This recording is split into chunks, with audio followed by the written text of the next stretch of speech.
Dans cette nouvelle saison de Mariés au premier regard, Marie et Laurent ont immédiatement captivé les téléspectateurs.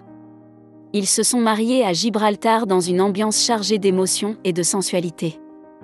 Très vite, leur alchimie saute aux yeux. Mais derrière cette complicité apparente, une révélation vient bouleverser l'équilibre naissant du couple. Marie apprend que Laurent est déjà papa de 3 enfants, âgés de 21, 14 et 9 ans. Une information qu'elle n'avait pas anticipée et qui la laisse sans voix. Au début, j'ai cru que c'était une blague, confie-t-elle plus tard.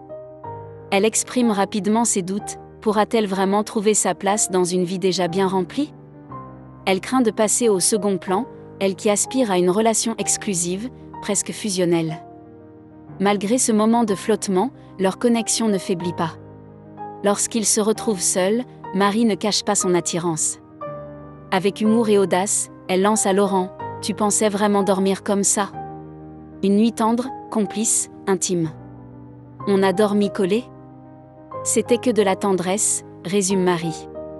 Le lendemain, autour du petit déjeuner, les deux apprennent à mieux se connaître. Ils découvrent leurs points communs, partagent leurs rires et leurs premières vraies conversations.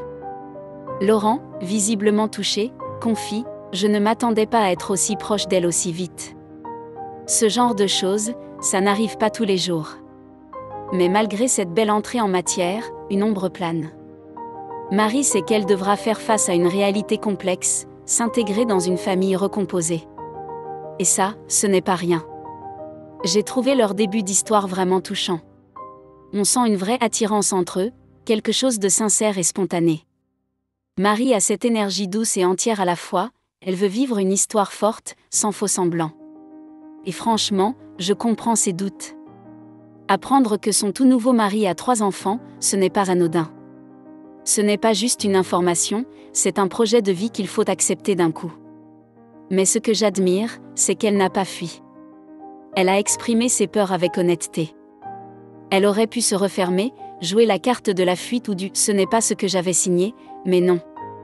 Elle reste là, curieuse, ouverte. Et on sent que Laurent, de son côté, fait des efforts pour l'accueillir sans pression. C'est exactement ça, les vraies relations, une tension entre le désir et le doute, entre ce qu'on veut et ce qu'on découvre. Et Marie est en train de faire ce chemin, d'apprivoiser une réalité plus complexe que prévu. Je suis curieuse de voir comment elle va gérer cette dimension familiale. Parce qu'aimer un homme, c'est aussi parfois apprendre à aimer son monde. Et dans ce cas, ce monde comprend 3 enfants. Est-elle prête ? L'avenir nous le dira. Mais une chose est sûre, leur histoire, elle, ne laisse personne indifférent.